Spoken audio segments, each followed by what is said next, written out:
ሰላም ጤና ይስጥልን ተመልካቾቻችን እንደምን ዋላችሁ እንደምን አመሻችሁ ከአንከር ሚዲያ ዝግጅት ክፍል ያክብሮ ሰላምታችንን እናቀርባለን ለመላው ህዝበ ክርስቲያን እንኳን ለብርሃነ ትንሣኤው በሰላም አደረሳችሁ በማለት መልካም ምኞታችንን እንገልጻለን በዓሉ የሰላም የፍቅር የደስታ እንዲሆንላችሁ ነው የምንመኘው ከበዓል ጋር የተያዙና ወቅታዊ ሁኔታዎች ላይ በማተኮር የአንከር የመረጃ ልዩ ፕሮግራም እንድትከታተሉ እንጋብዛለን ከገለታው ዘለቀ ጋር በመሆን አብረናችሁ እንቆያለን በየቤታችሁ ጥሩ የበዓል ጊዜ እንዲኖራችሁ በድጋሚ መልካም ምኞት በመግለጽ ወደ ዝግጅታችን እናልፋለን መልካም ቆይታ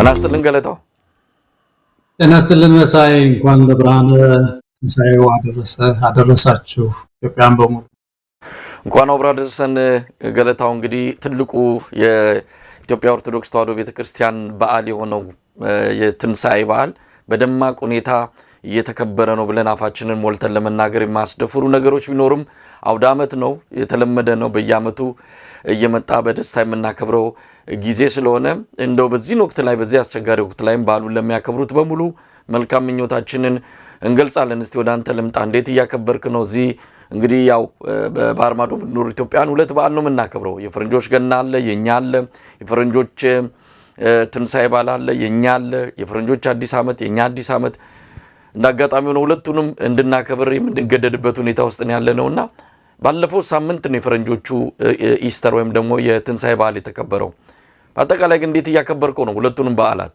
ጥሩ ነው እንግዲህ መሳያው በአብዛኛው እንደምታውቀው አበሾች ብንወጣም ሌላ ሀገር ብንኖርም የዛ የራሳችን በዓል ይጎትተናል በጣምና በዓል በአብዛኛው የሚመስለኝ የኛ ሲሆን ነው እውነቱን ለመናገር ያኛውን ዝም ብዬ እንደዚሁ ስትጋበዝ ትሄዳለህ እንኳን አደረሳችሁ ምናምን ትላለህ ግን የኛ ገና የኛ ፋሲካ ሲሆን ደግሞ የበዓል አውዱ የሚሰማኝ ያን ጊዜ ነው በጣም በተረፈ እግዚአብሔር ይመስገን ያው አገር ቤት እንግዲህ ያሉ ወገኖቻችን ጉዳይ ብዙ ጊዜ ያሳስበናል ስሜታችንን ሐሳባችንን ይካፈላል በዓሉን ልጆች ሆነን እኛ እንኳን በመናከብርበት አይነት አውድ ሊከበር ማያስችሉ ብዙ በተለይ ከኢኮኖሚ ጋር የተያዙ ከሰላም ጋር የተያዙ ችግሮች ሀገራችን ውስጥ ስለሰፈኑ ብዙ ደስታችንን ይሻማል ያም ሆኖ ግን ትልቁ ዓላማ እንዳልከው መሳይ ቀደም የኢትዮጵያ ኦርቶዶክስ ያልከመሰለኝ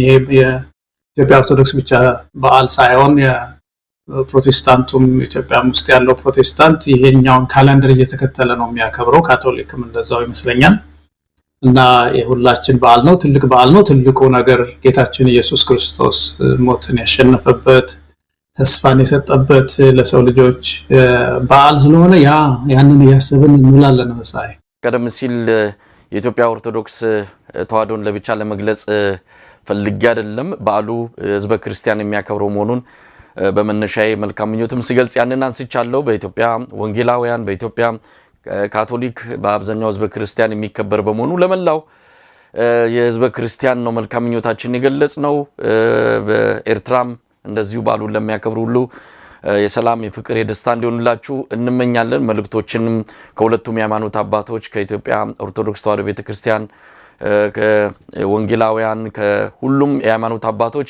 መልእክቶችን እንደዚሁ ሰምተናል ገለታው እንግዲህ በዓሉ በጣም የተቀዛቀዘ ነው እውነት ለመናገር እንደዚህ ትንሣኤ በዓል ያው በዓላት ብዙ ጊዜ ከኢትዮጵያ አከባበር አንፃር የሚታየው ከምግቦች ጋር ነው ምግቦች መጠጦች የተለየ ለበዓል ተብሎ የሚዘጋጁ አሉ እነሱን ደግሞ አቅም ኖሮ መሸመት የሚቻልበት ሁኔታ ከጊዜ ወደ ጊዜ እየተመናመነ የመጣበት ነው እንግዲህ ኢትዮጵያውያን ተበድሮም ተለቅተውም ዕቁብም ገብተውም በተለይ በዓልን ለማድመቅ የሚያደርጉት ከፍተኛ የሆነ ዝግጅት አለ ዘንድሮ ያንን አቅም ያጠረባቸው ያነሰበት ሁኔታ ነው የተፈጠረው እስቲ ከአቅም አንፃር እንመልከተው በአብይ አህመድ አገዛዝ በኩል የሸማቾች ማህበራት አማካኝነት ነገሮችን ለማቅለል ዋጋዎችንም ህብረተሰቡን የሚመጥኑ ለማድረግ የሞከረበት ርቀት ብዙም ውጤታማ እንዳልሆነ ነዋሪው የነገረን ነው ምክንያቱም መደበኛው ገበያ ነው በአሁን ሰዓት ሰፊው የህብረተሰብ ክፍል እየተጠቀመ የሚገኘው በዛ ደግሞ የሚቀመስ አይደለም ሁሉም ዋጋ ሰው እንደ ነገሩ እንዳለፈው እየሰማን ያለነውና እስቲ ከአቅም አንፃርም ያለውን ሁኔታ እንመልከተው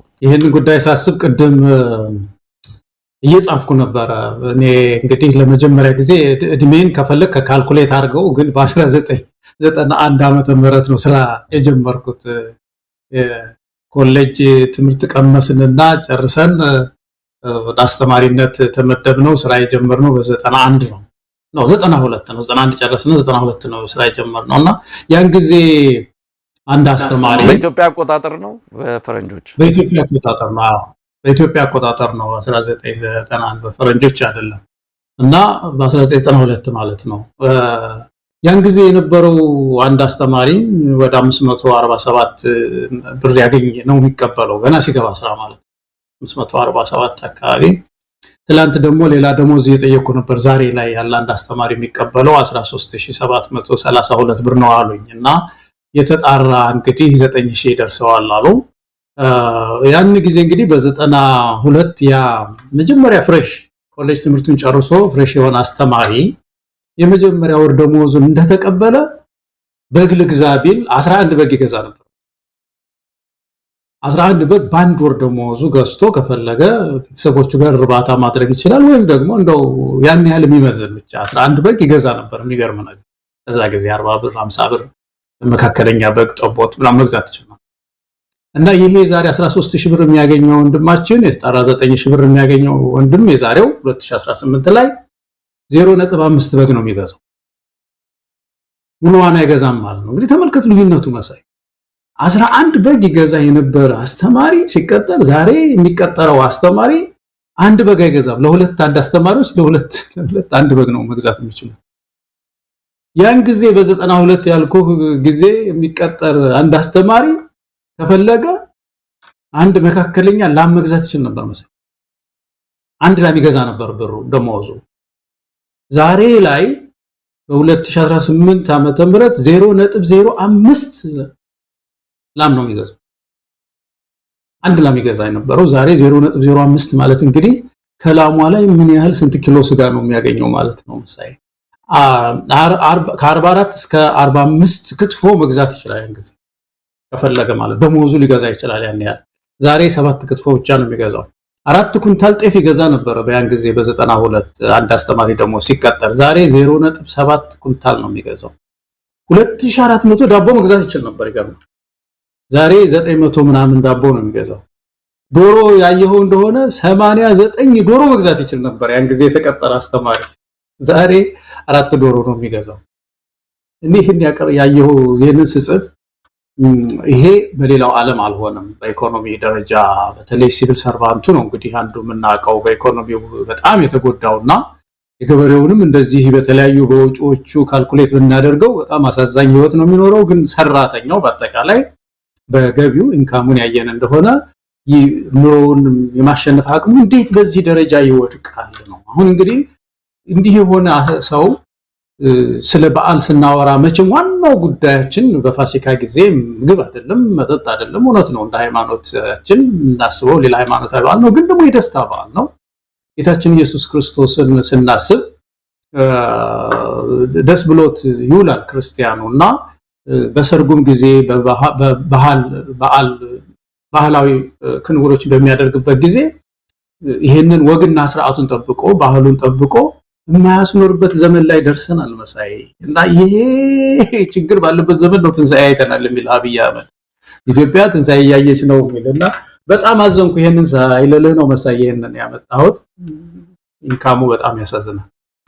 ገለታው እንግዲህ የአውደ ዓመት መልእክቶች በሚል አብይ አህመድ እሱን ጨምሮ የተለያዩ የብልጽግና ባለስልጣናት ያስተላለፏቸው መልእክቶች በእርግጥ ኢትዮጵያ ላይ ካለው ነባራዊ ሁኔታ ጋር የሚገናኝ ነው ወይስ ዝም ብሎ ደመና ውስጥ ያለ እንደው የኢትዮጵያን ሕዝብ ላይ ገልጽ የሚችል መልእክቶችን ያስተላለፉት? እንመጣበታለን። የአማራ ፋኖ ብሔራዊ ንቅናቄም የትንሣኤ በዓልን አስመልክቶ ያስተላለፈው መልእክት አለ። እሱንም ባጭሩ የምንቃኘው ይሆናል። ዛሬ የትብብር ፓርቲ አባላት በቃሊቲና ቅሊንጦ ማረሚያ ቤቶች የሚገኙትን የፖለቲካ የህሊና እስረኞችን ሄደው ጎብኝተዋል። በዓሉንም አብረዋቸው አሳልፈዋል። ያ መልካም ነገር ሆኖ የተነሳ ነው። እነዚህ በእስር ላይ የሚገኙትንም ሰዎች የምናስብበት ዕለት ነው። እንግዲህ በመላው ኢትዮጵያ በዚህ ወቅት ላይ በዓሉን እንደው እየበሉ እየጠጡ አይደለም፣ በሰላም ማክበር ጥይት ሳይጮህ ማክበር ያልቻሉ አያሌ ኢትዮጵያውያን አሉ። እነሱንም ጭምር የምናስብበት እለት ነው የሚሆነው።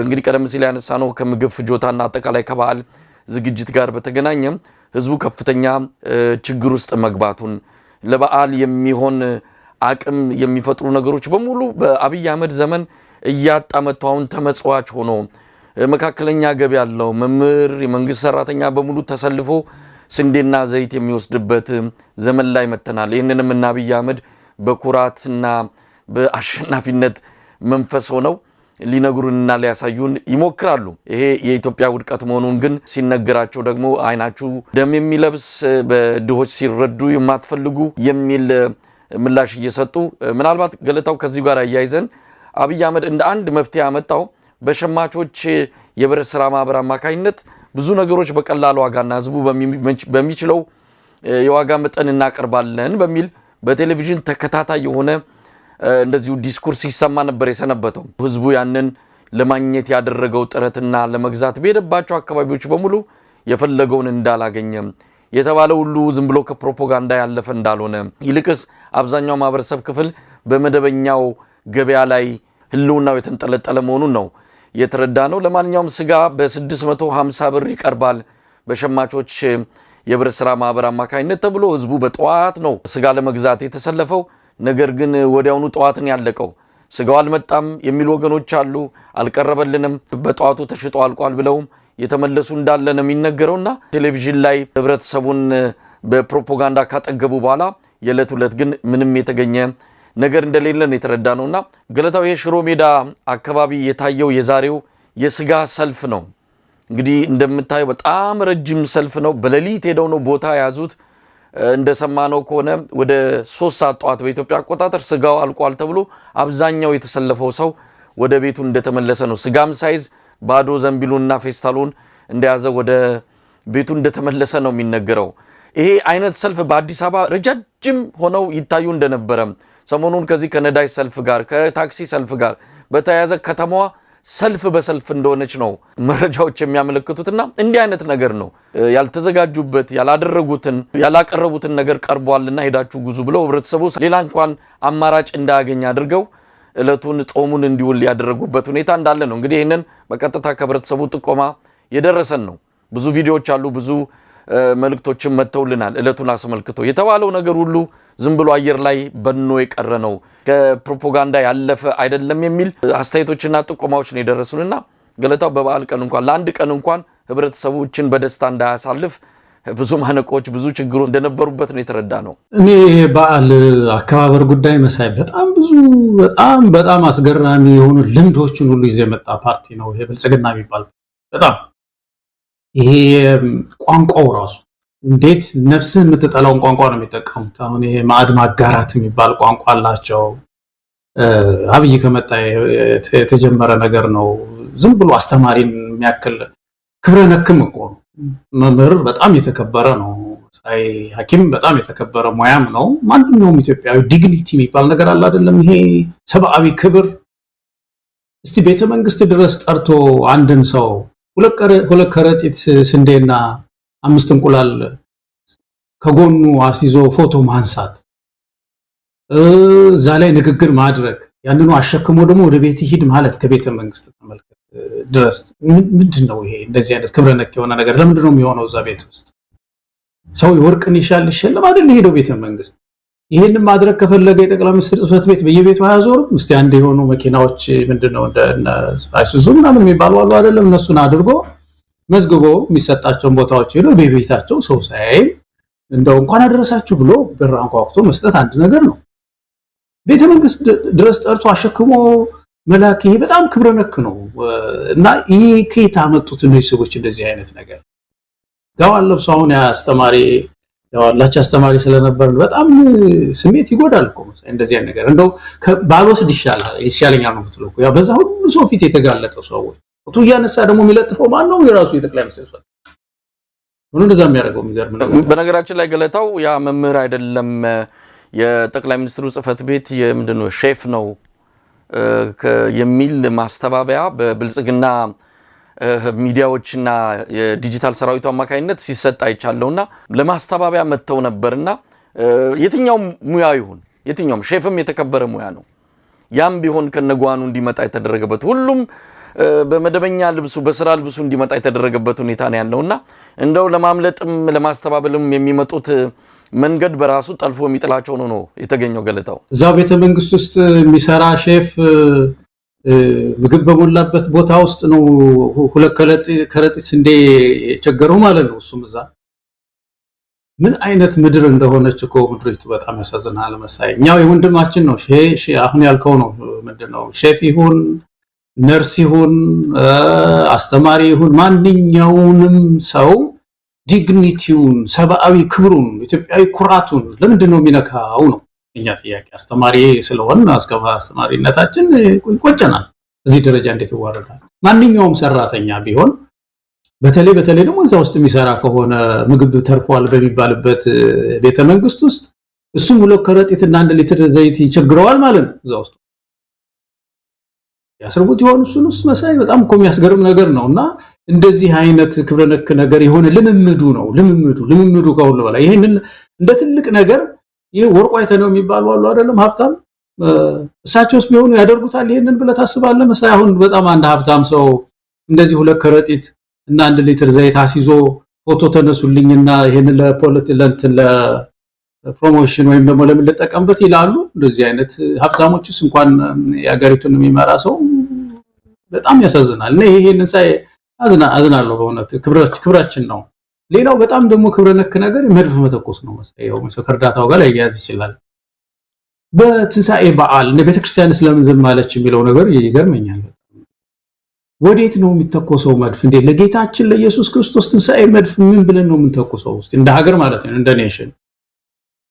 ይሄ እኮ በጣም እኮ ሃይማኖት እሴትንም እኮ የሚጻረር ነገር ነው መሳይ። ይሄ ብሔራዊ በዓል የአድዋ በዓል ምናምን መሪ ሲመጣ የምታደርገው ነገር ሊሆን ይችላል። ግን ጌታችን ኢየሱስ ክርስቶስ ከሞት ተነስቷል ብላ ኢትዮጵያ መድፍ መተኮሷ ይሄ አዲስ ልምድ ነው። ብቻ አዲስ ልምዶች ማለት ነው።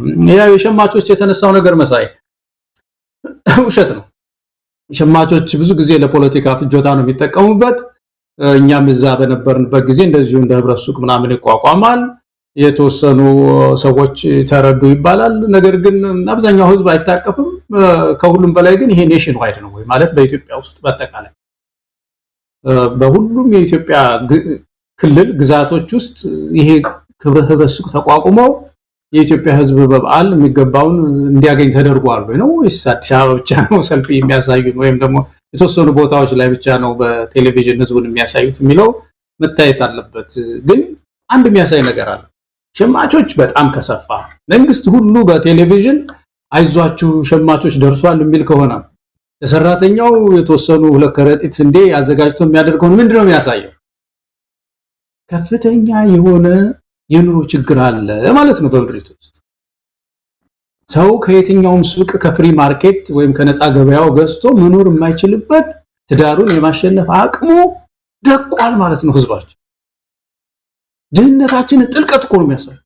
ከፍተኛ የድህነት ጥልቀት ውስጥ ነው ምድራችን የወደቀችው ህዝባችን ወደቀው የሚለውን ነው የሚያሳየውና እነሱ ይኩራሩበታል መሳይ። የሚገርም ነገር ገለታው እንደዚህ የሸማቾቹን ነገር ስታነሳ አጠቃላይ ብልጽግና የኢኮኖሚ ፖሊሲንም ተቃርኖችን ትመለከትበታል። እንግዲህ ባለፈው የነፃ ገበያ በተወዳዳሪነት መንፈስ የሚካሄድ ኢኮኖሚ ነው በሚል በእጃቸው ተጠምዝዞ የተቀበሉትና በውድድር ላይ የተመሰረተ ነፃ ገበያ ብሩንም አቅም እንዲያጣ ሲደረግም በዋናነት ውድድርን ከፍ ለማድረግ የነፃ ገበያ ኢኮኖሚን እድል ለመስጠት እንደሆነ ተነግሮ ነበር። አሁን ግን ይሄ ሸማቾች የሚባለው ነገር ወደ ሶሻሊዝም ምናልባትም በደርግ ዘመን የህብረት ሱቅ የሚባለው አይነት ስለዚህ ተመልሶ ወደዛው ዘመን የገባበት ትክክለኛ የኢኮኖሚ ፖሊሲ እንኳን ተከትሎ መሄድ የማይችል ወዲያ የሚዋዥቅ ስርዓት እንደሆነ ነው የተመለከትነው። ያው መንገዳገዱ ሲመጣ እንደ ማጣፊያ የሆነ ነገር ቀዳዳ መሸፈኛ ያደረገ ይጠቀማል እንጂ ትክክለኛ መስመር ላይ ወጥቶ የሚሄድ አይደለም። እንግዲህ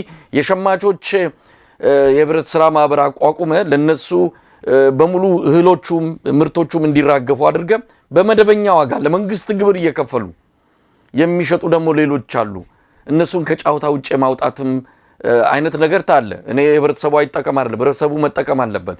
ግን አገዛዙ የተሳሳተ መንገድ ላይ እንዳለ በደንብ ማሳያ አድርገም የምትወስድበት ነገር ነው ያለው። ህብረተሰቡ አቅሙ ቢኖረው መስራት እንዲችል አቅሙን የሚመጥን ገቢ ሰላምና ሌሎች ነገሮች ቢሟሉለት ኖሮ የመንግስትንም ድጋፍ አይፈልግም በራሱ አቅም በራሱ አድርጎ በዓሉንም ሌሎች ነገሮችንም ማከናወን ይችል ነበር ያን እንዳያደርግ ሽባ አድርገው አሽመድምደው በጎን ደግሞ በሸማቾች ማህበራት አማካይነት ልክ እንደ ዳራጎት እኮ ነው ያያያለው እኛንን ምን ደጉመው ለምሳሌ ስጋ 650 ብር ሲሸጥ ዋናውን ገንዘብ የከፈልነው እኛንን እናንተ በ650 ብር ግዙ እኛ ግን ድጎማ አድርገናል ነው እንደዚህ አይነት የመንግስት እጅ ጠባቂ በመንግስት ላይ እንዲደገፍ ህብረተሰቡ ከመንግስት ውጪ ተስፋ እንደሌለው እንዳያስብ የሚደረግበት ሁኔታ ነው ያየነውና የበለጠ የተረጅነት መንፈስ የበለጠ ኢትዮጵያውያን እንዲደክሙና አቅም እንዳይኖራቸው የሚያደርግ ነገር ነው አብይ አህመድ እየተከተለ ያለው ምናልባት ወደ ንግግሩ መጣለው ግን እዚህ ጋር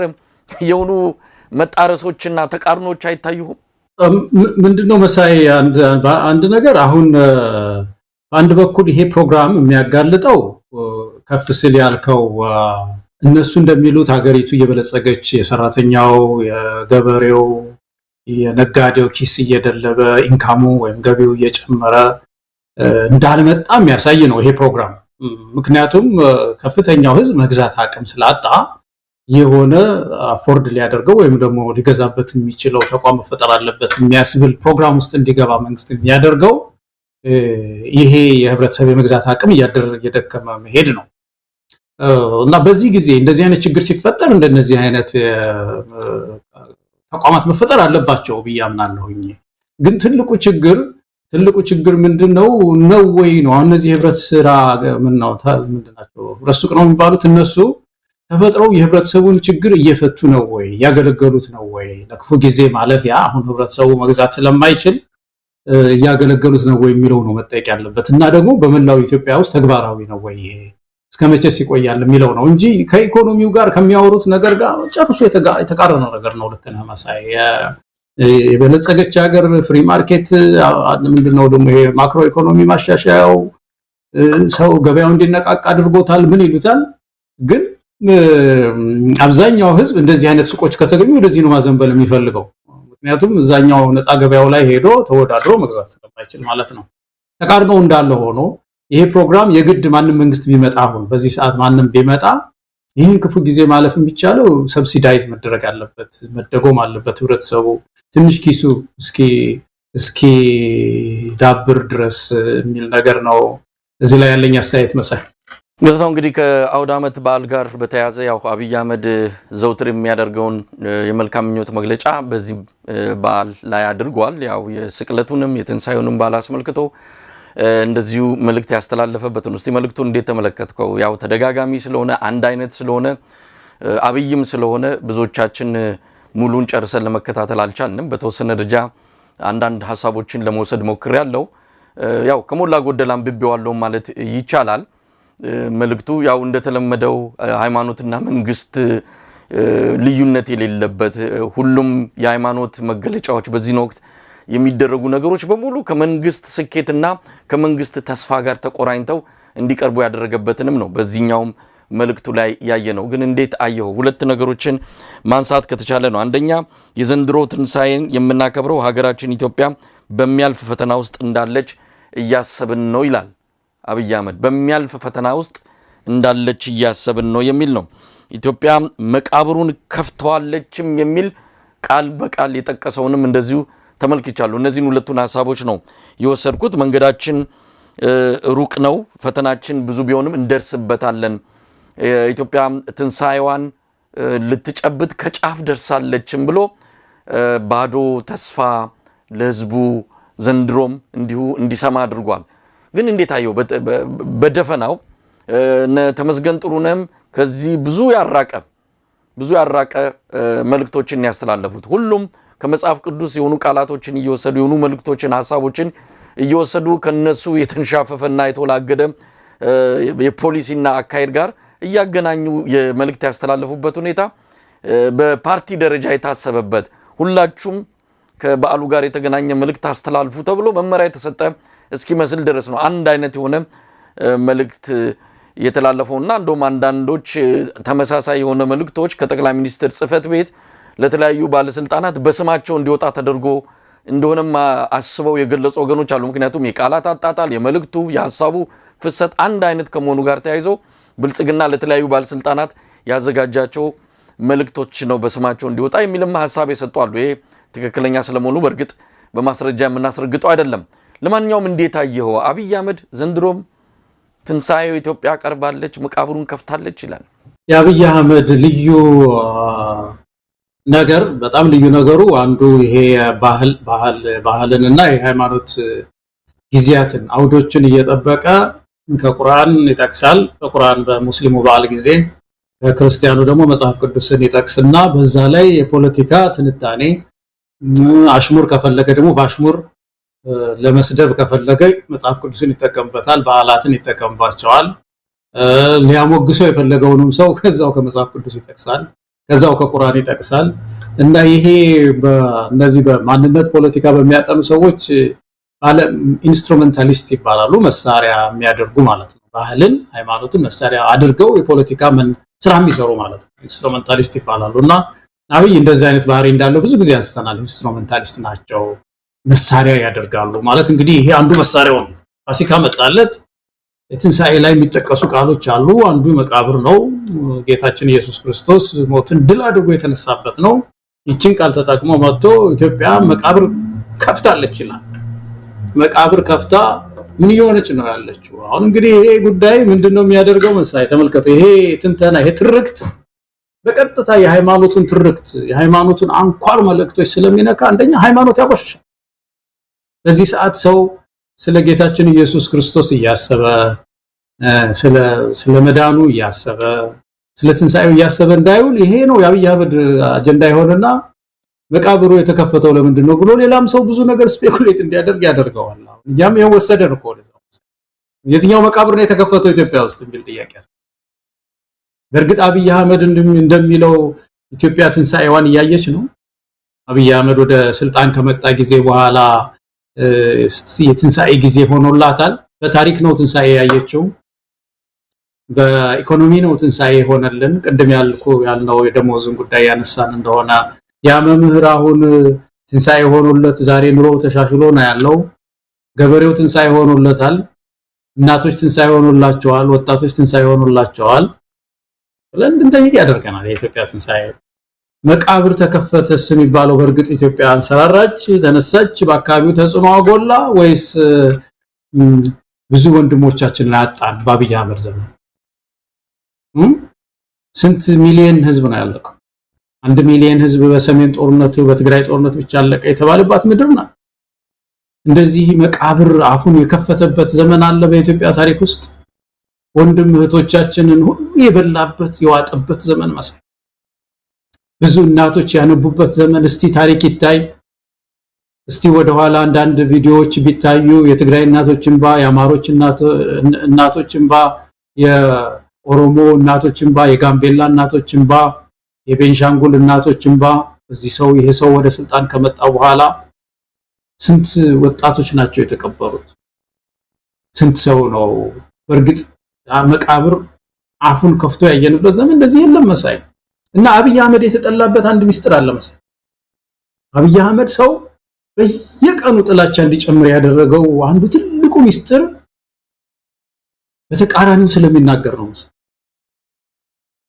በህመም ላይ በኢትዮጵያውያን ህመም ላይ ቧልት ስለሚናገር ነው። በጣም ከፍተኛ ጥላቻ በህብረተሰብ ውስጥ የመጣ ብዙ ሰው የጠላው ኑሮ ሲወደድ በልጽጋል ነው የሚለው። በብልጽግና ማማ ላይ ነው ያለው ይላል መሰለኝ። ኑሮ በተወደደበት ሰዓት ነው ይሄንን የሚል ጠብቆ ሰው በጣም በከፍተኛ ችግር ላይ ባለበት ሰዓት ኢትዮጵያ ትንሳኤዋን እያየች ነው ሲል ሰው በጣም እየጠላው መጣ። በጣም እየጠላው ሰላም ባጣንበት ዘመን ኢትዮጵያ ትንሳኤውን እያየች ነው ይላል። በዚህ ደረጃ በዚህ ጉዳይ ነው ከፍተኛ ጥላቻ ውስጥ የገባውና አዝናለሁ። እኔ ከሁሉ በላይ ግን ሃይማኖትን በተለይም እነዚህ የክርስትና ዋና አንኳር መልእክቶችን እንደዚህ ለጥላቻ ጥሩ ስሜት ላይ ፈጥር በሚችሉ ቃላት ያመጣ በማህበራዊ ሚዲያ ላይ ይነዛልና ያሳዝናል መሳይ። በጣም ነው ማዝነው እኔ በዚህ ሰው። ገለታው በዘንድሮ የፋሲካ በዓልም ምንም ለውጥ ሳይኖር አንድ አይነት መልእክት እያስተላለፈ ኢትዮጵያውያን በዓሉን በተቀዛቀዘ ስሜት ውስጥ ሆነው እንዲያከብሩ ነው የተደረገው። ለዛ እንኳን መፍትሄ የሚሆን ነገር የለም። ለማንኛውም በመልእክቱ ላይ ያስተላለፋቸውን ቀደም ሲል አንተ የጠቀስከው አለ። መቃብሩ ተከፍቷል፣ በደንብ አድርገህ ገልጸዋል፣ በደንብ አድርገህ አሳይተዋል። መቃብሩ የተከፈተው ኢትዮጵያ ልጆቿን እንድትቀብር ነው። አብይ አህመድ መቃብሮችን በየቦታው ቆፍሯል። በየቦታው አፋቸውን ከፍተው ኢትዮጵያውያን የሚቀበሩበትን ጉድጓዶች የመቃብር ቦታዎችን አዘጋጅቷል።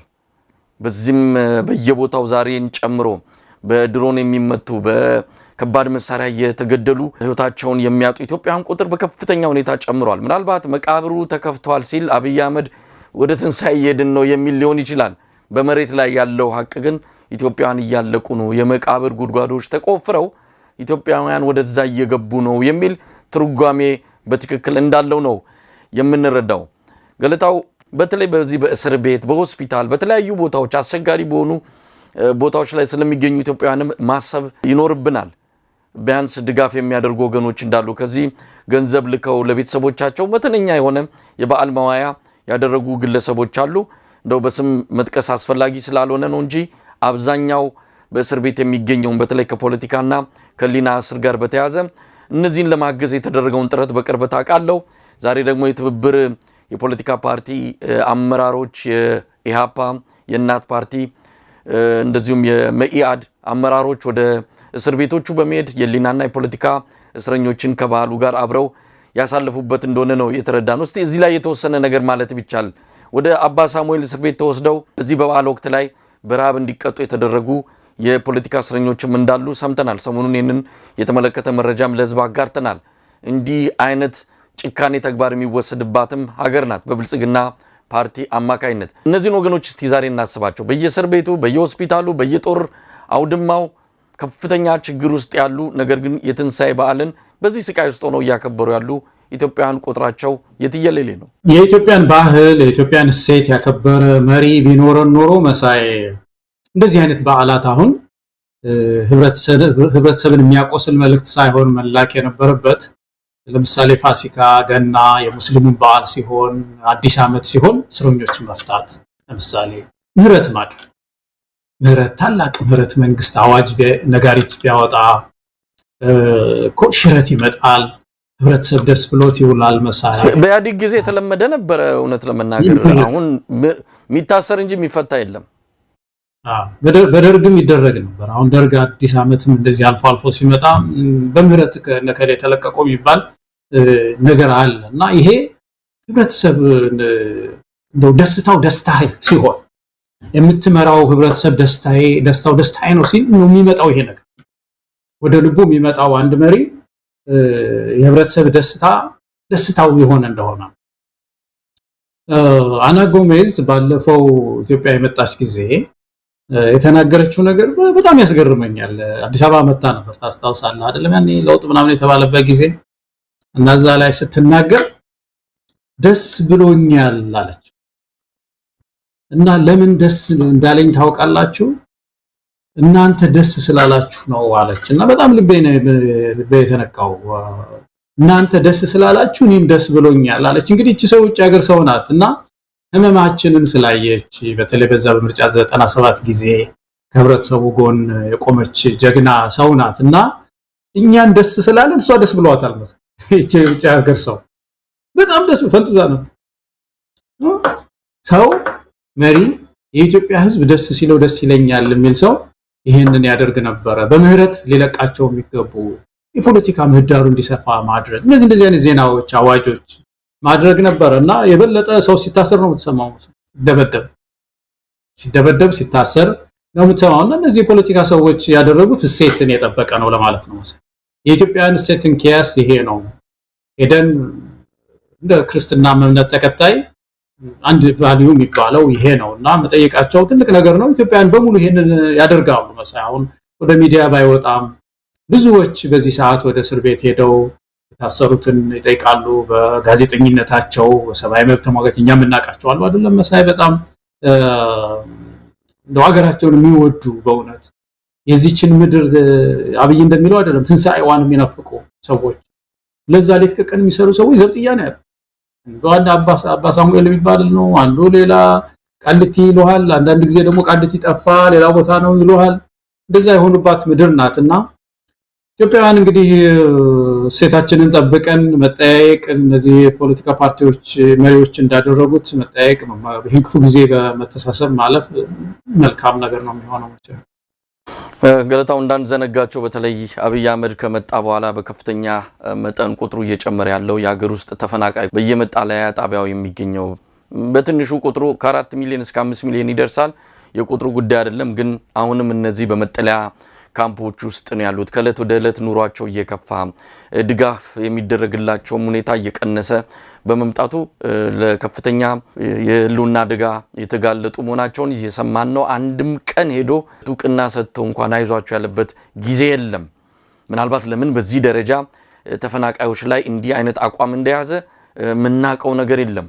መኖራቸውን እንኳን ዕውቅና መስጠት የሚፈልግ ሰው አይደለም ነገር ግን ቤተ መንግስት ጠርቶ እንደዚህ በደዎች ላይ ፖለቲካ ቁማር መጫወትና አብሮ ፎቶ እየተነሳ እሱን ለጋስቸር አድርጎ ለመታየት የሚሄደው እንዲህ አይነት እውነት የፖለቲካ ግልሙትና ማለት እንችላለን ቃሉ ምናልባት ተገቢ ካልሆነም እንዲህ አይነት ነገር መፈጸም የሚወድ ሰው ነው አብይ አህመድ ምናልባት እነዚህን ሰዎች እናስባቸው በየመጠለያ ጣቢያው በየዱር በገደሉ ዛፍ ስርና ወንዝ ዳር እያነጠፉ የሚያድሩ በሺዎች የሚቆጠሩ ኢትዮጵያውያን እንዳሉ ነው የሰማነው ስለዚህ እነዚህንም ወገኖቻችንን በዚህ ዕለት ላይ ማሰብ ተገቢነት አለው አብይ አህመድ ቢረሳቸውም እንደውም የበለጠ ሌሎች ተፈናቃዮች ወደ ጎዳና እንዲወጡ ያደረገ እንኳን ቢሆን እኛ ኢትዮጵያውያን የምንዘነጋቸው እንዳልሆነ እንደው በዚህ አጋጣሚ መግለጽ ያለብን ይመስለኛል ትልቅ ነገር ነው ያነሳው መሳይ ተዘነጉ ወገኖቻችን ናቸው ተፈናቃዮች ይመለሳሉ የሚል ተስፋም እኮ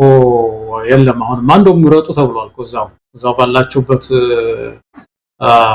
ተፈናቀላችሁበት ድንኳን ውስጥ እዛው ምርጫ ይደረጋል ተብለዋል እና ተስፋ ሁሉ የለም እንግዲህ በምድር ላይ መቼም አንድ የከፋ ነገር አለ ከተባለ በገዛ ምድር ላይ መፈናቀል ነው መቼም በራስ ምድር ላይ ባይተዋር መሆን በፈጠራት ምድር ላይ ራሱ ቀረጥ እየከፈለ በአቆመው መንግስት ስር የሰው ልጅ ተፈናቅሎ በምድሩ መኖር የማይችልበት እንትን እኔ የግፍ ሁሉ ጥግ የክፋት ሁሉ ጥግ ነው የሚመስለኝ መሳይ በዛ ጥላ ውስጥ ያሉ በዛ ድንኳን ውስጥ ያሉ ወገኖቻችን የሚኖሩበትን ነገር እናውቀዋለን ቤተክርስቲያናቸው ፈርሶ በድንኳን አነስተኛ ድንኳን ቤተክርስቲያን እየሰሩ በዛው በአካባቢያቸው ነው የሚያመልኩት ሙስሊሙም እንደዛው ነው እና እንግዲህ ባሉበት እግዚአብሔር ከነሱ ጋር ይሁን በዚህ ጊዜ በተለይ የበዓል ብዙ ነገር ያመጣል ብዙ ትውስታ ያመጣል አለው የተያያዘ ነገር ከካልቸር ጋር የተያያዘ ነገር ስላለው ሲጎድል ብዙ ነገር ሲጎድል ያ ገበሬ ሙክት ያርድ የነበረ ገበሬ ዛሬ ቤቱ ፈርሶ ንብረቱ ወድሞ ማደሪያቱ በድንኳን ውስጥ ሲሆን የሚሰማው ስሜት መቼም ጥልቅ ነው የሚሆነው ተስፋ ደግሞ ሲያጣ 5 ዓመት ሙሉ መቼም አንዴ ድንኳን ውስጥ እኮ 1 ዓመት ነው የምትቆየው 6 ወር ነው የምትቆየው ዝም ብሎ መኖር የ5 ዓመት ልጅ ይዞ የገባ ሰው 10 ዓመት ሆኗል እዛ ውስጥ ያለው ልጁ አድጎ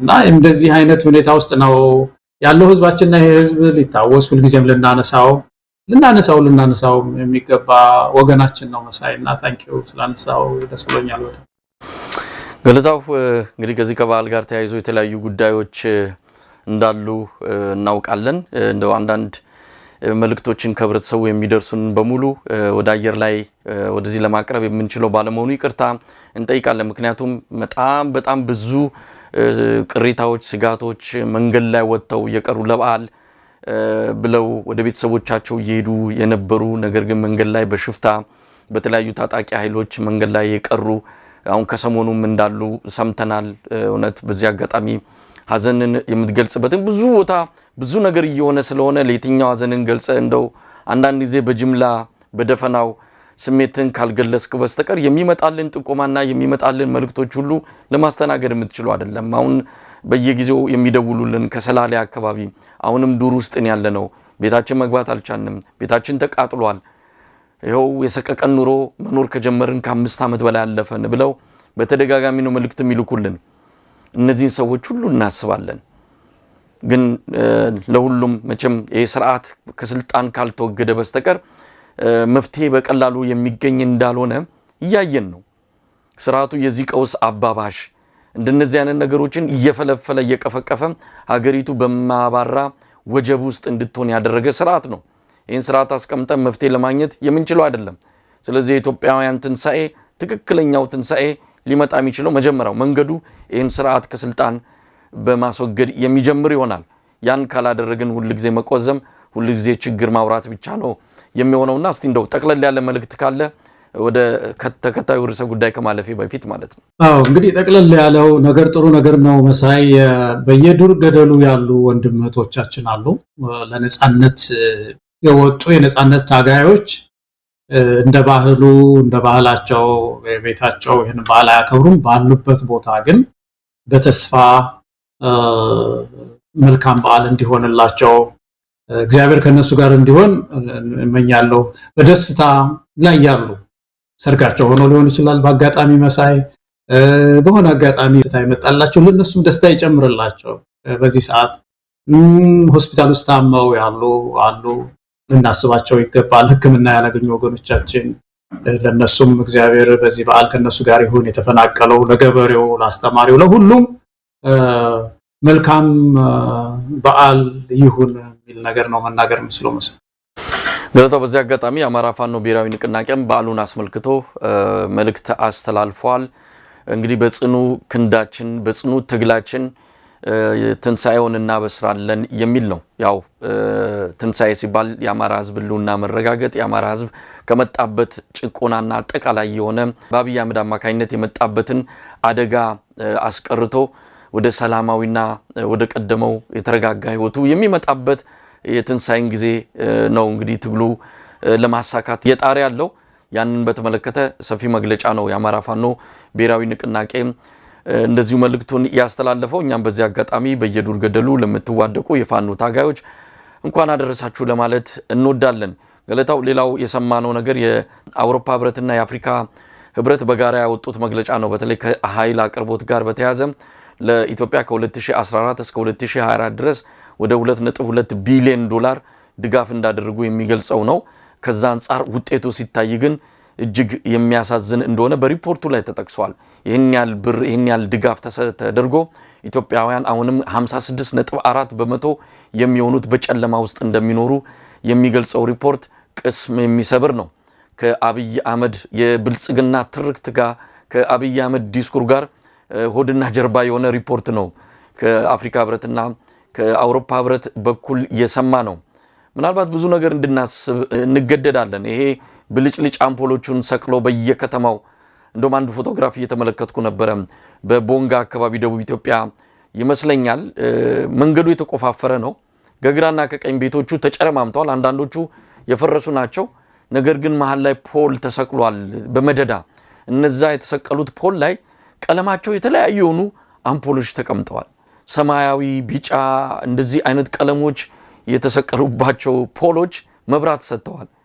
ከስር ስትመለከት መንገዱ የገበጣ መጫወቻ ነው የሚመስለው፣ ተቆፋፍሯል። ቤቶቹ እንኳን ያን አምፖል ሊያደምቃቸው ቀርቶ አዘምመው የወደቁ ናቸው። ምን አለ ይህንን አምፖል ከመስቀል በፊት፣ ምክንያቱም ውበት አልሆናቸውም። ምንም የሚታይ ነገር የለም። ይልቅስ ቀለሙ አይንን ያጥበረብራል። አብይ አህመድ ወስዶ ሰቅሏል። በዛ መንገድ ላይ ኮሪደር ውበት ብለ መንገዱን እንኳን ብታሳምረውና ብታስተካክለው ቤቶቹን እንኳን ብትጠግናቸውና ከዛ በኋላ አምፖሉን ብትሰቅል አንድ ነገር ነው እና ያሳዝናል። እንዲህ አይነት ገጽታን ያላት ኢትዮጵያ። ለማንኛውም እስቲ ከአውሮፓ ህብረትና ከአፍሪካ ህብረት ጋር የተያዘውን ሪፖርት እንዴት ተመለከትከው? 56.4 በመቶ የሚሆነው ኢትዮጵያዊ ጨለማ ውስጥ ነው ያለው። ይሄ አዲስ አበባንም ህዝብ ይጨምራል። በነገራችን ላይ ሪፖርቱ በጣም አስደንጋጭ ነው ያልከው። የአብይ ልማት ፖሊሲ የጌጣጌጥ ሰው ነው እንግዲህ ምንም ማድረጋችን ታግለን ካለው ወጥ ነው በስተቀር ገንዘባችን በዚሁ ነው እየፈሰሰ የሚሄደው የሚያልቀው። ይሄ ሪፖርት ግን በጣም ብዙ ነገር እንድናይ ኢትዮጵያውያን እንድናስብ የሚያደርግ ሪፖርት ነው የወጣው። ታጋዮች በተለይ ፖለቲካ ፓርቲዎች እና ኢትዮጵያ ውስጥ ትግል የሚያደርጉ ኃይሎች በሙሉ ይህንን ሪፖርት በጥንቃቄ ማየት ያለባቸው ይመስለኛል መሳይ። እንግዲህ ኢትዮጵያ ውስጥ አንድ ነገር አለ። ምንድነው የኃይል አቅርቦት ሲባል ኃይል አቅርቦታችን ኢትዮጵያ ውስጥ የባዮማስ ኤነርጂ ነው ኢትዮጵያ የምትጠቀመው። በጣም ወደ 90% አካባቢ ባዮማስ ተጠቃሚ ናት ነው የሚባለው።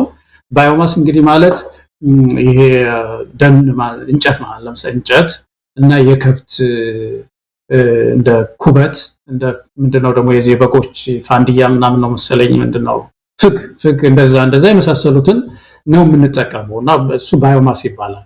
ይሄ ኤነርጂያችን ወደ 90% በዚህ ላይ ነው የተመሰረተው። ይሄ ማለት ጥንታዊ ጋርዮሽ ማለት ነው በመሰረቱ።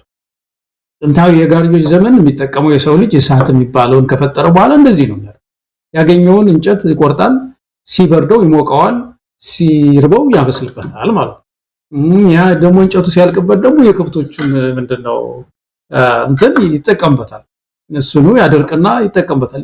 እንደዚህ ነው እስከ ዛሬ ድረስ ኢትዮጵያ የምትጠቀም። እንግዲህ ተመልከት፣ ኢትዮጵያ የኃይል ምንጮች ባለቤት ናት። በተፈጥሮ 13 ወር ጸጋ ያላት ማለት ነው። ፀሐይ ብርሃንን ያንን ወደ ኤነርጂ መቀየር ያልቻለች አገር። ኤሌክትሪክ አቅርቦት በማስፋት ለገበሬው በመድረስ ይሄንን የኤሌክትሪክ ኃይል በመድረስ ደንን ማዳን አልቻለም። ከኩበት ማዳን አልቻልንም። ህብረተሰቡ 56% እኮ ማለት እኮ ማነው 56.4 ማለት እኮ ግማሽ የሚሆነው ህዝባችን ማለት ግማሽ የሚሆነው የኢትዮጵያ ህዝብ በከፍተኛ ጨለማ ውስጥ ኤሌክትሪክ መብራት ብቻ አይደለም የኃይል አቅርቦት ስለሆነ ማብሰሉን እንበለው በተለይ ማብሰል ምናምን ጉዳይ ስንመጣ እኮ መብራቷ ብቻ ሳትሆን ከተማም ቢሆን እኮ እንጨት ምናምን ከሰል ነው የሚጠቀመው እንደምታውቀው የኃይል አቅርቦትን በተለይ። ስለዚህ ይሄ ምንድነው በአጠቃላይ ኢትዮጵያ ውስጥ የሚያሳየው በጣም እስካሁን በዚህ ባዮ ማስ ላይ በጣም ዲፔንደንት ሆነን እንጨትና ኩበት ላይ ተመስርተን የምንኖር ነን። ግን ይሄንን ለመቀየር የአውሮፓ ሀገራት በተወሰነ ደረጃ የሰጡት እንግዲህ ስንት ወደ $2 ቢሊዮን ነው። ኢትዮጵያ ራሷ ብዙ ገንዘብ ታወጣለች፣ በታክስ ይሰበሰባል። አንዱ ልማት የሚባለው እንግዲህ ይሄ ነው። ቅድም ያነሳው እኮ ነው መሳይ፣ ቅድም ያነሳው የልማት ጉዳይ የሚባለው በልማት ውስጥ ትልቁ አንዱ ነገር ይሄ ነው። ኃይል አቅርቦትን ማስፋት ነው። ለህብረተሰቡ ኃይል አቅርቦትን ማስፋት ነው። ተመልከት፣ ወደ ሌላ አልወስድም፣ ግን እኔ ከዚህ ከግብርና ኤክስፐርቶች ጋር ጥሩ ግንኙነት አለኝ። ጥሩ ሰዎች አፍርቻለሁና እጠይቃለሁ መሳይ። አሁን የዚህ የደን ለምሳሌ ጉዳይ በቀደም እየጠየቅኩ ነበር አንድ ባለሙያና ምን አድርጓል? አሁን 23.6% ነው የደን ሽፋናችን አድጓል ይላል አብይ አህመድ። ግሪን ኤነርጂ እያስተከልኩ ነው ብሎ እኮ ነው እንደዛ የሚል እና እንዴት አድርገው ነው አለ ሲነግረኝ ይሄ ባለሙያ ፋኦ ወይም ደግሞ የዚህ ዓለም ምግብ ድርጅት የሚባለው አንድ የወጣው ስታንዳርድ አለ።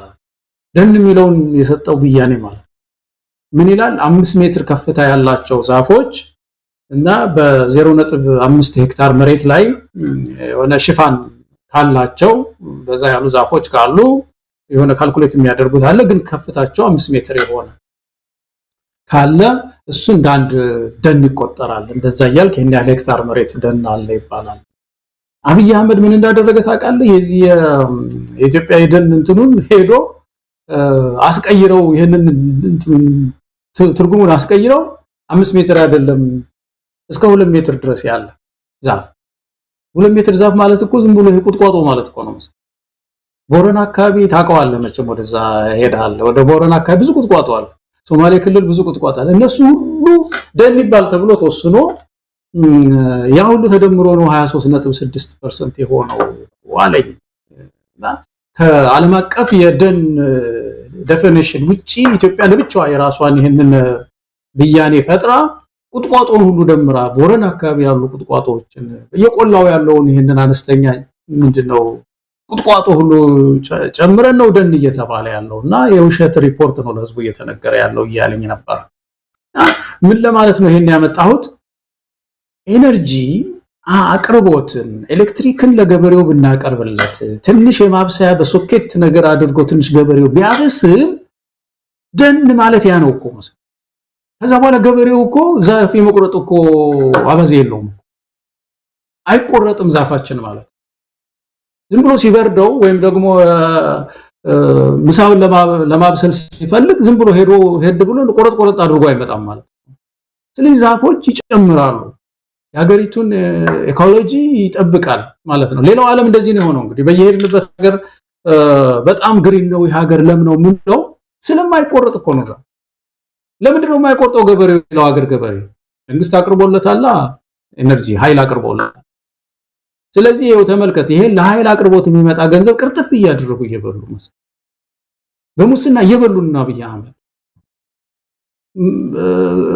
አንድ የኤሌክትሪክ አቅርቦት ለገበሬ ሳያቀርቡ ቀርተው የደን ጭፍጨፋው ቀጥሎ ምድራችን እየተራቆተች ነው ያለችውና ይሄ ከብዙ አንግል የሚታይ ነው ማለት ነው። የዚህ አምፖል ማንጠልጠል ጉዳይ ብቻ ሳይሆን የመብራቱ ብቻ ሳይሆን ይሄ ግማሽ % የሚለው ከዛ ያለፈ ነው። የኃይል አቅርቦት ኢትዮጵያ ውስጥ ከባድ ችግር ስላለ የደን መመናመንም አብሮ አስከትሎ የሚመጣ ነው። ግን ይሄ ሁሉ እያለ እንግዲህ ተመልከት፣ ኢትዮጵያ እየበለጸገች ነው፣ እያደገች ነው፣ እየተመነደገች ነው። በትምህርቱ ያየህ እንደሆነ፣ በግብርናው ያየህ እንደሆነ፣ በኃይል አቅርቦቱ ያየህ እንደሆነ ይሁን አስደንጋጭ ሪፖርት ነው የሚወጣው። ስለዚህ በዓለም ላይ ካሉ ሀገራችን ላይ ሪፖርቱ የሚለው በመሰረቱ መሳይ ለምሳሌ አንዷ ናይጄሪያ ናት። እንግዲህ ናይጄሪያ ወደ 86.6 ሚሊዮን የሚሆነው ህዝብ የኤሌክትሪክ እንደዚሁ እንደኛ ጨለማ ውስጥ ነው ያለው ነው የሚባለው። ግን ህዝቧ ወደ 241 ሚሊዮን ህዝብ እና በፐርሰንት ኃይል ብናየው የኛ ነው የሚበልጠው ማለት ነው። ሌላው ከኛ ጋር ተመሳሳይ እንግዲህ በምድር ላይ ያለችው ዴሞክራቲክ ሪፐብሊክ ኦፍ ኮንጎ የምትባለው እሷና እኛ ነን በምድር ላይ ህዝባችን ጨለማ ውስጥ ያስቀምጣል። ጨለማ ውስጥ ህዝብ ከግማሽ በላይ ግማሽ የሚሆነው ህዝባችን ጨለማ ውስጥ የተቀመጠበት በምድር ላይ ዴሞክራቲክ ሪፐብሊክ ኦፍ ኮንጎ እና ኢትዮጵያ ናቸው። እነዚህ ሁለት ሀገሮች በምን ሂሳብ ነው ያልክ እንደሆነ ኮንጎ ብታውቀው ሀገር ነው መቼም በሰላም እጦት እርስ በርሱ የሚጨራረስ ነው። ዓለም ተስፋ ቆርጦ የተወው ምድር በቃ።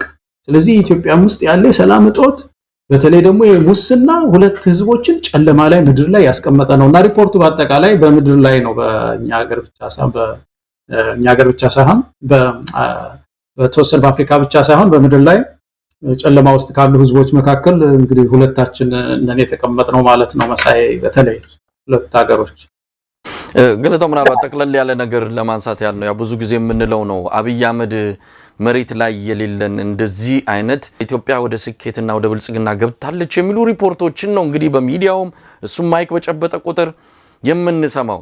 ግን ሁሉ ጊዜ እናንተ አትመሰክሩልንም፣ ዓለም አቀፍ ተቋማት ግን ይናገራሉ። እናንተ ባትመሰክሩ ምስክርነት ከሌላ ቦታ እናጣም።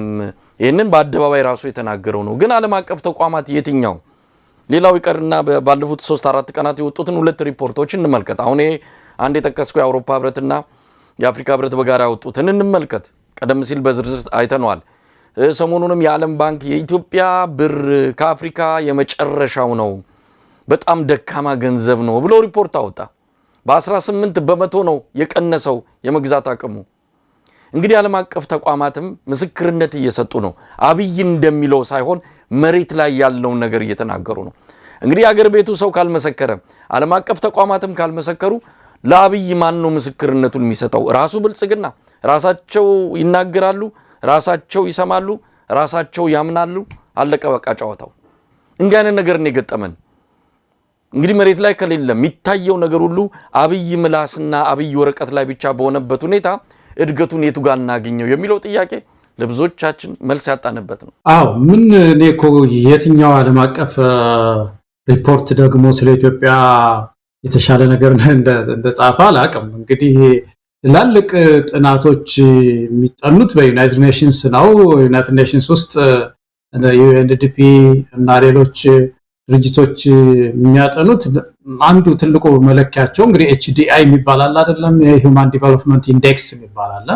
እሱ ሜጀር እንግዲህ የሀገሮች የልማት ሁኔታ ነው። ብዙ ነገር ስለሚያውቅ ኢኮኖሚውን ብቻ ሳይሆን ትምህርትንም፣ ጤናንም፣ መሰረተ ልማቶችን ሁሉ ይመለከታል።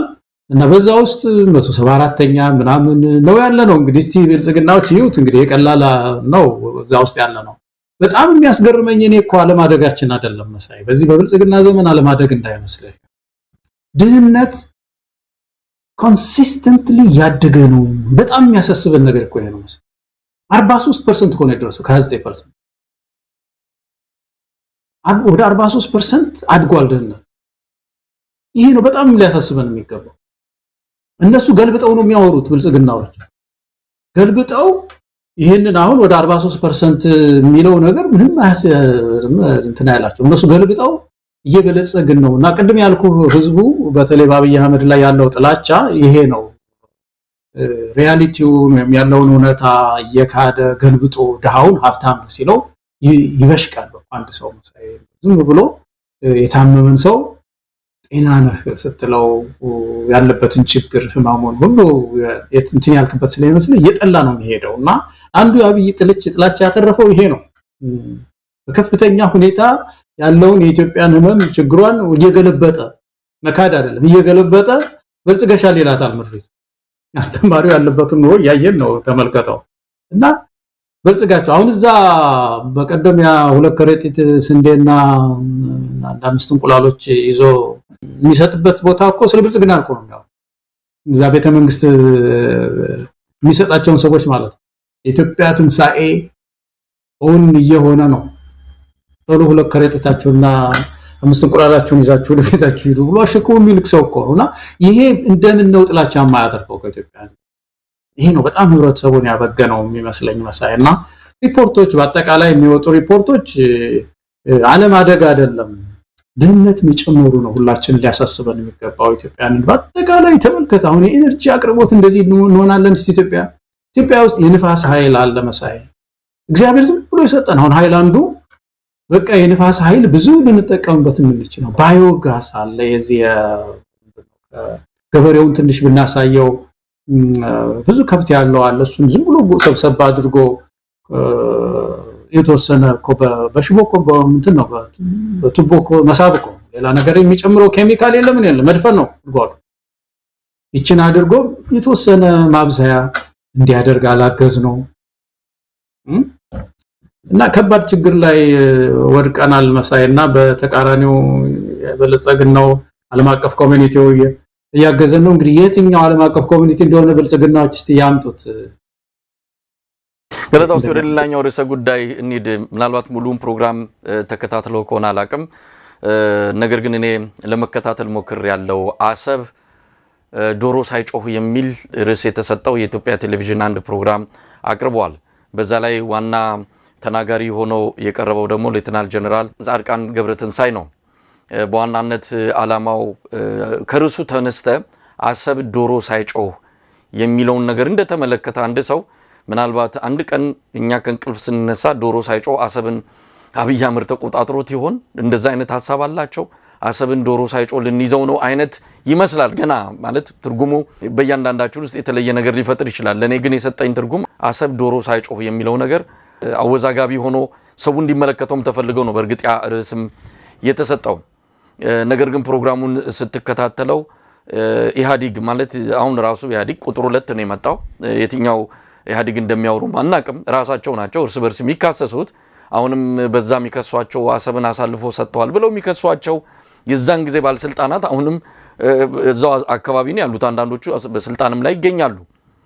ማንን እንደሚከሱ አብይ አህመድ ማን ላይ ጣቱን እንደሚጠነቁል አናቅም። ለማንኛውም አሰብ ዶሮ ሳይጮህ የሚለው ርዕስ በዋናነት 3 ጊዜ ኢህአዲግ አሰብን ከርቷል፣ አሰብን የኢትዮጵያ ለማድረግ የሚያስችሉ እድሎችን 3 ጊዜ በክህደት አስመልጧል።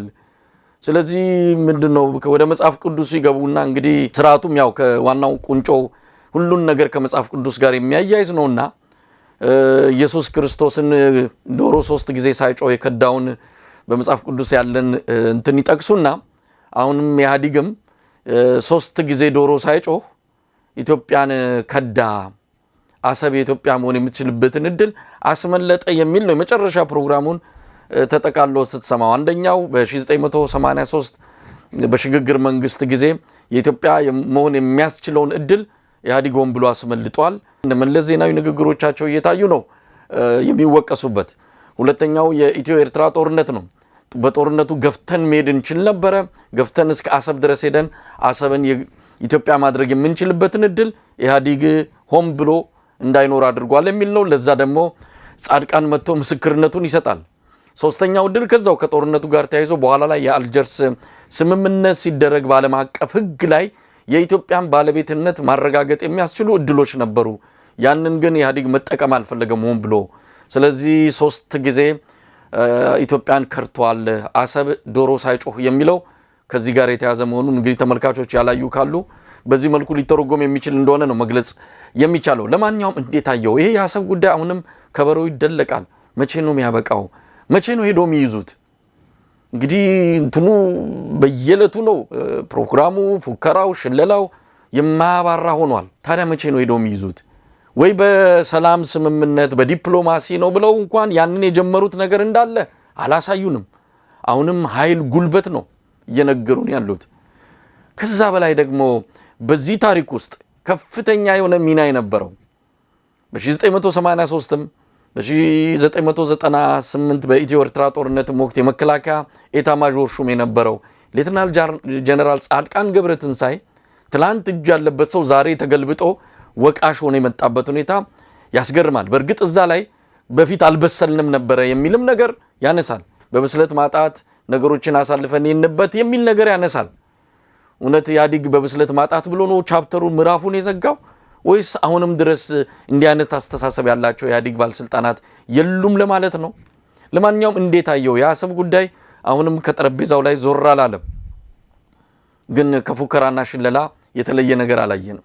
በቅርቡ እዚህ የኢትዮጵያ ቴሌቪዥን እንትን ላይ ፌስቡክ ላይ ተለጥፎ ያየሁት አሁን ዛሬ ይሄ ነው ምንድነው ዶሮ ሳይጮህ የሚል ነው። ቀደም ብለው ደግሞ ምን ብለው ጽፈው ነበር? አንድ ሳምንት ይሆነዋል ይመስለኛል።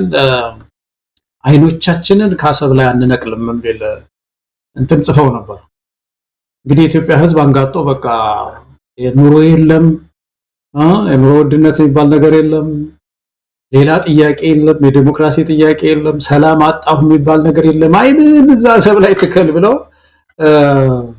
ጽፈው በጣም ያስገርመው ነበር። እና አንድ ነገር ይሄ ነው፣ የኢትዮጵያን አይኖች ወደዛ መወርወር ይፈልጋሉ። ማስቀየሻ ማለት ነው። በተፈጥሮ ኢትዮጵያ ውስጥ ልብ ውስጥ አለ የባህር ጉዳይ። ስለዚህ እዛ እናፋጀው ይህችን ከሰርናትን ኪሳራ እዚህ እናስቀይስ የሚል ነገር እንዳለ ኢትዮጵያን መቼም ይህን የሚዘነጉ አይመስለኝም መሳይ። እና አትርሱ ወጣቶች፣ በተለይ ኑሯችሁን፣ የኢኮኖሚ ጥያቄያችሁን፣ የሰላም እጦታችሁን እዛ ላይ ትኩረት ማድረግ ይኖርብናል። እኔ አብይ በጣም በብዙ ነገር ረዘም ላለ ጊዜ ችግር ትቶብን ከሚሄደው ጥያቄ አንዱ እያበላሸ ካለው መካከል አንዱ ብር ነው። ቅድም ያነሳው ብር ዲቫሉዌሽኑ ጉዳይ ነው። እሱ በቀላሉ የሚታከም አይደለም መሳይ። ይሄ ሰው ድንገት ሲሄድም በቃ ትልቅ ችግር ተክሎብን ይሄዳል እና የኢትዮጵያ ብር እየደከመ የሚሄዱ አንድ የሱ ሌጋሲ ነው።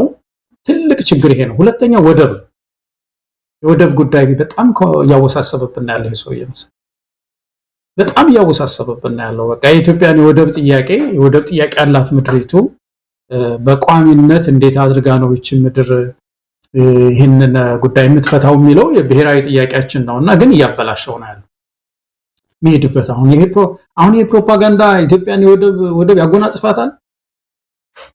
የፉከራ ሌሎችን ሁሉ እንዲያስታጥቅ፣ ጎረቤት ሀገሮቻችንን ሁሉ እንዲሰጉ ወይም እንዲደራጁ፣ ደጋፊ እንዲጠሩ፣ ሌላ ሰው የኢትዮጵያን ጠላት ወደ ጠላቶች ጓደኛ እንዲያደርጉ እና ሪጅኑን የበለጠ ለቫልነራብል እንዲሆን ወይም ደግሞ ተጋላጭ እንዲሆን ከማድረግ ያለፈ ምን ኢትዮጵያን ያግዛታል? እንደዚህ አይነት ነገር ኢትዮጵያን የሚወድ ሰው ይሄን ያደርጋል? በእውነት ኢትዮጵያ የባህር በር ይኖራት ዘንድ እኮ የሚፈልግ ሰው እኮ ውስጥ ለውስጥ ብዙ ነው የሚሰራው መሰለኝ። ሌት ከቀን የማሳመን ስራ። ኢትዮጵያ ወደ ኤርትራ ስትመጣ ኢትዮጵያና ኤርትራ ውህደት የፈጸሙ ጊዜ እኮ የተመለሰች ጊዜ ኢትዮጵያ ኤርትራ ማናቸው ያንን ሁሉ መስዋዕትነት ይከፍሉ የነበሩት እኮ ጻፊ ትእዛዝ አክሊሉ ሀብተወልድ እኮ ነው። እሳቸው ያደረጓቸው ንግግሮች የብዙ ዓለም አቀፍ ተቋማትን የዩናይትድ ኔሽንስን ዲፕሎማቶችን ሁሉ ማርከው ነበር በዓለም አደባባይ። እና ያው የአያያዝ ችግር በኋላ እያመረቀዘ ሲመጣ በወቅቱ የሚፈቱ የኤርትራ ጥያቄን መፍታት ስላልተቻለ የዲሞክራሲ ችግር በምድሪቱ ስላለ እንደገና እያመረቀዘ ችግር ተፈጠረ እንጂ እኮ እነዛ ሰዎች መሪዎች እኮ ዲፕሎማሲ ነው ምድሪቱን አስተካክሎ ነበር። እና ይሄ አብይ አህመድ አካሄድ ይሄ ፉከራ እንዴ ከመጽሐፍ ቅዱስ እየተጠቀሰ እንዴ በዶሮ ሂሳብ አንድ ጊዜ በምን ሌላ ጊዜ ደግሞ አንበሳ ሆኖ ይመጣል አንድ ጊዜ ደግሞ ሌላ ነገር እያደረገ ጎረቤቶቻችንን ማስበርገጉ የወደብ ጥያቄ የኢትዮጵያን የወደብ ጥያቄ እስከ ሀቹም አልለው ምክንያቱም ወደፊት ሊፈታ ይችላል ግን ለረጅም ጊዜ ያወሳሰበብን ምክክርንም እንደዚሁ አበላሽቶብናልና የበለጠ ያበላሽ ብነው የወደብ ጥያቄ የሚታየኝ የሆነ ፉከራ በፎከሩ ቁጥር ያው ገለታው ምናልባት ይሄን ፕሮግራም በደንብ ለተከታተለ ሰው አንዳንድ እውነታዎችን እንደው በማሳየት ሰውን የተሳሳተና የመጨረሻው ድምዳሜው ብልጽግና በሚፈልገው መንገድ እንዲሄድ ለማድረግ ሆን ተብሎ የተቀረጸ ነው የሚመስለው ያው በቀደመው መንግስታት የነበሩት ከአሰብ ጋር የተያያዙ የተለያዩ እንቅስቃሴዎችን በቪዲዮ የተደገፉ ነገሮችን ያሳያሉ አብይ አህመድ ያንን ለማስቀጠል የመጣ ነው ብለው የሚያደርጋቸውን ጥረቶች ንግግሮችን ሁሉ በማስገባት ነው ፕሮግራሙ የተሰራው ለማንኛውም ይሄንን በመቃወም አብይ አህመድ ከአሰብ ጋር በተያዘ ከወደብ ጋር በተያዘ የሚከተላቸውን ፖሊሲዎች የምንቃወምም ሰዎች አገር ካዲ ባንዳ የሚል ተለጣፊ ስም እየሰጡ ኢትዮጵያ ወደብ አያስፈልጋትም የሚል ድምዳሜ ሁሉ እንዳለን አድርገው ለመግለጽ ይሞክራሉ እኛ የተቃወምነው ኢትዮጵያ ወደብ አይኖራት ኢትዮጵያ ባህር በር አይኖራት የሚል አይደለም እንዲኖራት የማያስፈልጋል የሚኖራት ግን እንዴት ነው የሚለው ላይ ነው ከብልጽግና ጋር ልዩነቱ ያ ብቻም አይደለም አብይ የሚባል የኢትዮጵያ ብሔራዊ አደጋ ቁጥር 1 ስጋት የሆነ ይሄ ግለሰብ እንኳን አይደለም እንዲህ አይነት ትልቅ አጀንዳ ይቅርና የሰፈር ጸብ እንኳን ለመዳኘት የሚያስችል የህብረተሰብ አመኔታ የሌለው ሰው ነው እንዲህ አይነት ግለሰብ ይዘን እንዲህ አይነት ትልልቅ ጉዳዮች ውስጥ ዝም ብለን ዘው ብለን መንገባና እንዳልከው ቀደም ሲል ነገሮች የምናበላሽ ሊሆን አይገባም ኢትዮጵያን የሚወድ ሰው ካለ ኢትዮጵያ በዘላቂነት ጥቅሟ እንዲጠበቅ የሚፈልግ ሰው ካለ መጀመሪያ ይሄንን ግለሰብ ነው ከቦታ ማንሳት የሚገባው ይሄንን ይዘን ከዚህ ሰው የግለሰብ ጎን ተሰልፈው የኢትዮጵያን ጥቅም ማስከበር አይቻልም ኢትዮጵያውያን ብሔራዊ ቋንቋ እንዳይኖራቸው ኢትዮጵያ ብሔራዊ ማንነት እንዳይኖራቸው ከአዲስ አበባ የኢትዮጵያውያን የአንድነት መሰባሰቢያና መናገሻ የሆነችን አካባቢ በአንድ አስተሳሰብ በአንድ የፖለቲካ የተንሸዋረረ አካሄድ እየተመለከተ ሰውን ሲያፈናቅልና ሲያባር የከረመ የኛ የሚል ነገር እንዳይኖረን የኔ ብቻ በሚሉ ሰዎች የተሰበሰበ መንግስት እየመራ ኢትዮጵያን ሊያድን አቅም የሌለው ሰው ነው አሁን ሁሉ ነገር ከእጁ አምልጧል ከዚህ ሰው ጋር ሆኖ ኢትዮጵያን ማዳን አይቻልም ከዚህ ሰው ጋር ሆኖ አሰብን ማምጣት አይቻልም በህጋዊ መንገድ አይደለም በጦርነት ስለዚህ ይሄንን ነገር ኢትዮጵያን በደንብ ማየት አለባቸው ጻድቃን አሁን አዲስ ተሰላፊ ናቸው በዚህ አጀንዳ ላይ አዲስ ፊት ሲፈለግ ጻድቃን መጣ እንግዲህ ጻድቃን በዚህ ጉዳይ ላይ ሊታመን የማይችል ሰው በኢትዮጵያ የታሪክ ሂደት ውስጥ በዋናነት እነዚህ ጉዳዮች ላይ ፊት መሪ የነበረ ግለሰብ ዛሬ መጥቶ ስላልበሰልን ነው ያንን ያደረግነው አሁን ግን ይገባታል ብሎ ሲነግረን ዝም ብለን ምናዳምጥ እኛ ሞኞች አይደለንም ማን ምን እንደሆነ እናቃለን ይሄ ኢህአዲግ የሚባለው ከነስሩ ተመንግሎ ካልወጣ በስተቀር ኢትዮጵያ ጤና አታገኝም ወደፊቷም ጨለማ ነው የሚሆነው የሚል ድምዳሜ ላይ መድረስ ያለብን እንደሆነ አምናለሁ ይሄን ኢትዮጵያውያን ድምዳሜ ላይ ደርሰው እየታገሉ ነው ያሉት ብልጽግና የትኛውንም ፕሮፓጋንዳ የትኛውንም የቴሌቪዥን ፕሮግራም የትኛውንም እንደው ሰርከስ ቢሰራ ሊለውጠው የማይችል ነገር ነው ምናልባት ራሳቸው ሄደው ተዋክተው አሰብንም ያስመልሱ ከሆነ አብረን እንየው የኢትዮጵያ ህዝብ ግን ከዚህ አንፃር ብዙ የሚቀርቡ ነገሮች አሉና ለዛ ዋጋ ይሰጣል ለዛም ቅድሚያ ይሰጣል የሚለውን እንግዲህ በደንብ አጉልቶ ማሳየት የሚገባ ይመስለኛል ኢትዮጵያውያንና ኤርትራውያን ጊዜ ያላቸው ተመካክረው ይፈቱታል መሳይ እኔ በጣም ተስፈኛ ነኝ ዘመን አለ ብዙ ጊዜ ስለ ድህረ አብይ ስለ ድህረ ኢሳያስ በዛ ሪጅን ላይ ስናስብ እኔ ትልቅ ተስፋ ነው ምክንያቱም ሁለቱም ህዝብም ተምሯል በተለይና የዚህ የባህር በር ጥያቄና የኤርትራም ጥያቄ መፍትሄ የሚያገኝበት ጊዜ ሩቅ አይደለም ሆነው አሁን ይሄ ከወገኖቻችን ጋር ደም በፍጹም ልንቀባ አይገባም ይሄንን አጥብቀን ኢትዮጵያውያን መከላከል አለብን በተለይ ወደ ጦርነት እነዚህ ሰዎች የሚያመሩ ከሆነ ኢትዮጵያውያን አጥብቀን ልንቃወም የሚገባ ነገር ነው ይሄ የወደብ ጥያቄም ኢትዮጵያውያንን የሚያጎናጽፍ ነገር አይደለም ኤርትራ ስትሄድ በኃይል ነው ማለት ነው ሄደችው ምን ጥያቄ አለው የሚጠቅሱት ነገር አሁን ይሄ ሽግግር መንግስቱ የሚለው እንደውስ በሽግግር መንግስቱ ነው እንዴ የዚህ ኤርትራ የተገነጠለችው አይደለም እኮ ያንቀጽ 39 ምናምን እኮ አልጸደቀም እኮ የኤርትራ መሄድ እኮ ከኔሽን ስቴት ከኔሽን ጥያቄ ጋርም የተያያዘ አይደለም። የብሔር ብሔረሰብ የሚባለው ማለት ነው። ኤርትራ እንደምታውቀው ወደ 8 ብሔር ነው ያላት። የኔሽን ስቴት ጥያቄም አይደለም። ራሱን የቻለ ሴፓሬት የሆነ ጥያቄ ነው እና ከሽግግር መንግስት ከመቋቋሙ በፊት እኮ የሚያስገርም ነገር። ስለዚህ ይሄ ጉዳይ ጀነሬሽኑ በሰከነ መንፈስ ሊያነሳው ይችላል። ኢትዮጵያስ ምን ትሁን፣ ኤርትራስ ምን ትሁን አለ አይደለም። ጊቭ ኤንድ ቴክ የሚባል ነገር አውርቼ እንደሆነ አላውቅም። አውሮፓ ውስጥ የትኛው ሀገር ናት ሰክነው ሁሉ ነገር ሲያዩት አሁን አንድ ተራራ የለም አንቺ ውሰጂው ላንቺ ይሁን። ዴንማርክ ናት መሰለኝ፣ ዴንማርክ አካባቢ ያላት ጎረቤት ሀገር ጋር ያለ መሬት እኮ ወደ እናንተ ይሁን ይባባሉ እንደነበረ ያንብባሉ አንድ ጊዜ። እንደዚህ አይነት ዘመን ይመጣል እና ሩቅ አይደለም። ኤርትራውያን ኢትዮጵያውያን ተስማምተን ይሄ ጉዳይ ይፈታል። ግን ይሄ ሰው አሁን ለምንድነው አብይ አህመድ ይሄን የሚጠቀምበት ነው ኢትዮጵያን ትልቅ ጥያቄ መሆን ያለው። በተለይ ኢትዮጵያውያን የዚህን የአብይ አህመድን አጀንዳው ምንድነው? ከበስተጀርባ ያለው የአብይ አህመድ አጀንዳ ምንድነው? ስለዚህ የሚደግሰው ድግስ በዚህ በኢትዮጵያና በኤርትራ መካከል አንደኛው ብዙ ጊዜ ያነሳነው የውጭ እጅ ነው መሳይ። ኢትዮጵያን መጠቀሚያ አድርጎ ሪጅኑን ለመበጥበጥ በኢትዮጵያና በኤርትራውያን መካከል ግጭት በመፍጠር በሪጅኑ ውስጥ የሚፈልጉትን ተልዕኮ ያላቸው ኃይሎች አሉ ከውጭ። አብይ መጠቀሚያ ነው ያለው። የፕሮክሲ ዋር ወይም ደግሞ የውክልና ጦርነት ነው ይዞ የመጣው። ሁለተኛ አጀንዳ እየወረወረ ነው ያለው። የኑሮ ውድነታችንን፣ የኢትዮጵያን የሴኩሪቲ ጥያቄ ሁሉ አይኖቻችን ወደዛ እያለ ነው ያለውና ይሄንን ተረድተን እንዳልከው ወሳኙ ትግላችን አሁን ኢትዮጵያ ውስጥ ለውጥ ማምጣት። ገለታው በነገራችን ላይ የኤርትራን ጉዳይ በተመለከተ ያኔም በር ዘግተው ሲነጋገሩ የነበሩ በውሳኔውም ላይም በፈላጭ ቆራጭነት በብቸኝነት ሌሎቹ ዝም ብለው ሰምተው ተግባራዊ እንዲያደርጉ ትዕዛዝ የሚሰጣቸው እንደነበረ በዋናነት ግን ህወሓቶች እንደነበሩ ህወሓቶች ናቸው በር ዘግተው ጨርሰው ሁሉን ነገር ያበቁት። አሁንም በተመሳሳይ ኦህዴዶች ናቸው በር ዘግተው እየተመካከሩ ያሉት። ይሄንንም ሌሎቹ እንዲያስተጋቡት ይፈለጋል እንጂ በወሳኝነት እያየን እኮ ነው። ሚዲያ ላይ ወጥተው ጀነራሎቹ የኦህዴድ ጀነራሎቹ መግለጫ ሲሰጡ ስታይ አሁንም ይሄ አጀንዳ በተለየ ሁኔታ እየተራገበና እየተቀነቀነ ያለው ኦህዴድ መንደር ነው። ኦህዴድ ስንል ብልጽግና የሚባለው ነገር ያው ዝም ብሎ የአብይ አህመድ ጭንቅላት የፈጠረው ነገር እንጂ ኦህዴድ ነው አሁንም ያለው። የኦህዴድ አጀንዳ ነው። ኦህዴድ ይህንን ለምን ፈለገው? የሚቀጥለው ዓመት እንትንን እዛ እናከብራለን ሬቻን። አሁን ደግሞ ድምፃዊ መጥቷል። አሰብ ሄደን ሙዚቃ ማቀናበሪያ እንትን እንከፍታለን። እንደዚህ አይነት ነገሮች የሚያደርጉት ኦህዴዶች ናቸው።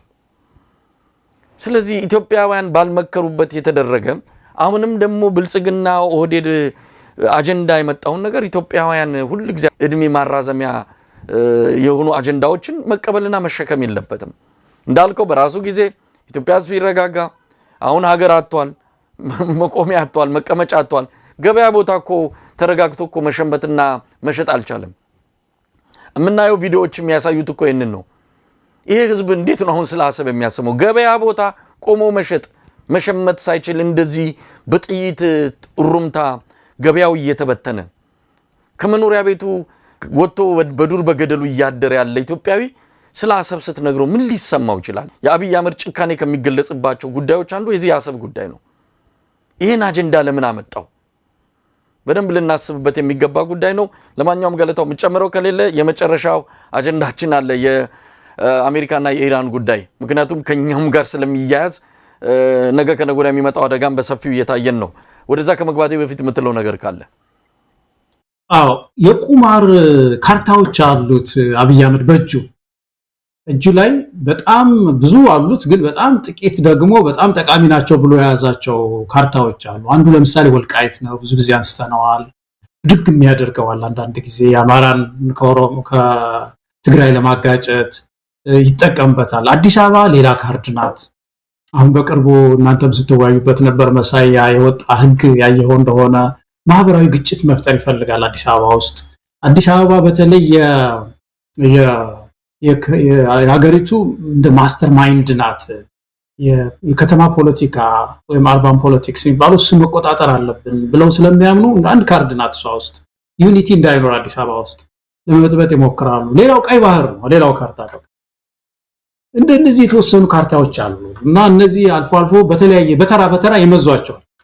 በተራ ብድግ አድርገው ሊያንጫጩን ይሞክራሉ። አይኖቻችሁን እዚህ ላይ አድርጉ፣ ዶሮ ሳይጮህ ምናምን ብሎ በሙዚቃ ደግፎ በቃ እንደተቆጨ ሰው እኮ የባህር በር እንደተቆጨ ቁጭት እንዳንገበገበው አይነት ኢትዮጵያ ብሔራዊ ጥቅም ይመስላል። ስለዚህ ዓላማቸው ያልነው ነው ቅድም መሳይ ዓላማቸው አይኖችን በተወሰነ ደረጃ መወርወር ወደ ወቅታዊ ከሆኑ ጥያቄዎች ወደዛ ገለል ማድረግ ነውና ኢትዮጵያን መንቃት አለበት።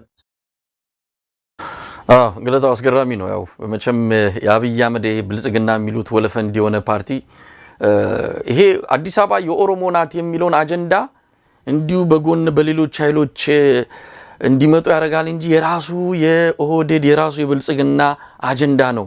አዲስ አበባ የኦሮሞ ነች፣ አሰብ ደግሞ ኢትዮጵያ ነች። አሁን እንዲህ አይነት ተቃርኖ አስበው። አዲስ አበባ የኦሮሞ ናት፣ አሰብ ግን የኢትዮጵያ ናት የሚል አጀንዳ ነው ያለው። በእርግጥ አሰብ የኢትዮጵያ ናት የሚለው አጀንዳ ቀደም ሲል እንዳልከው ቁማር ነው። የስልጣን ማራዘሚያ ቁማር የሆነ አጀንዳ እንደሆነ ይታወቃል። አዲስ አበባ የኦሮሞ ናት ግን በደንብ ከልባቸው የጻፉበት አልፎ አልፎ እያመጡ የሆነ ጭንቀት የሆነ ውጥረት ሲገጥማቸው የኦሮሞና የአማራና ሌላውን ማህበረሰብ ግጭት ሲፈልጉ ደግሞ አጀንዳውን መዘዝ አድርጎ ያወጡና በተለያዩ ወገኖች ሜዳ ላይ እንዲበተን ያደርጋሉ። እንዲህ አይነት አገዛዝ ነው። አዲስ አበባ የኦሮሞ አሰብ የኢትዮጵያ።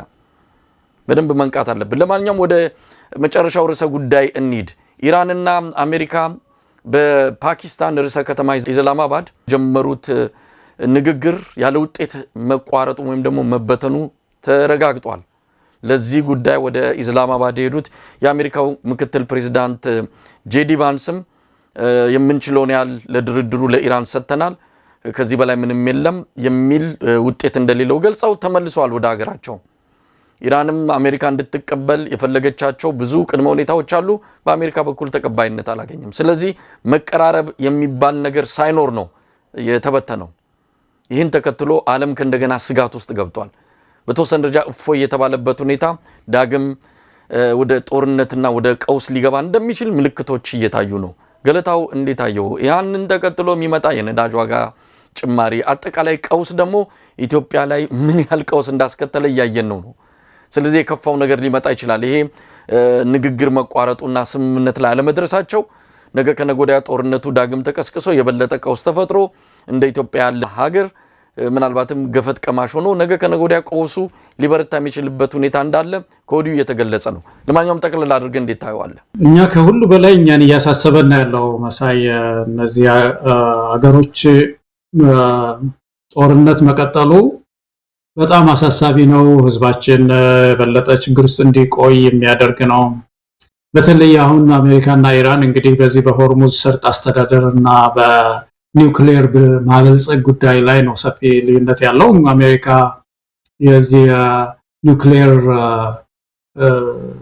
ኃይል ማመንጨቱ ላይ ወይም ደግሞ እሱን የማበልጸግ እንቅስቃሴሽን መግታት አለብሽ፣ ማቆም አለብሽ የሚል ነው።